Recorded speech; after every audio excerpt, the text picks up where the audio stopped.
man took out a ball. Then he threw it as hard as he could, and the dog immediately chased him. But when he turned around, the owner had already boarded the plane. The dog had been abandoned, its eyes filled with helplessness. Just as the plane was about to take off, an officer was surprised to see him. The dog ran straight towards the front of the plane. He stood on the runway. The pilot could only stop the flight. The dog thought his owner had simply forgotten, so he ran towards the plane. He called out to the owner desperately, but the man remained indifferent. Meanwhile, the plane started moving again.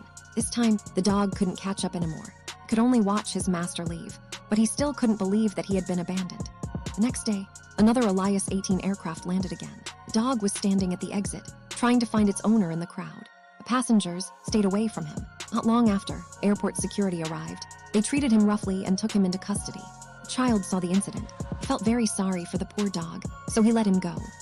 Since then, the dog has lived at the airport. Every time he heard the sound of the Elias 18 plane landing, the dog would immediately run and wait there. Time passed, 2 years passed, but the owner never returned. That child was the only one who always accompanied him. Before long, the dog became famous. Journalists came to cover it. The dog also got into the newspaper. Many passengers deliberately board the Elias 18 plane just to take photos with this loyal dog. Even the local governor spoke out for the dog. But one night, he saw a Dalmatian. He thought the dog couldn't get on the plane either. But the next second, the Dalmatian was put in a cage and taken upstairs by its owner. The dog felt empty. He finally realized that he had been deliberately abandoned by his owner. Since then, the dog seemed to lose his soul, stopped waiting for the Elias 18 plane, even started refusing food. Doctors couldn't find the cause. His body also weakened, even hallucinated and saw his owner. But when he got up and walked over, the owner disappeared.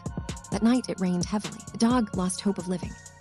Suddenly, the child came, even took off his sweater and covered the dog. The two stayed together all night. Next morning, when the child woke up, the dog was finally touched by his kindness. That day, the owner appeared again. He finally came to take the dog. But this time, the dog didn't want to get on the plane. He broke free from his bonds and ran towards the child. So the question is, do you think it would be better for the dog to leave its old owner and choose the child?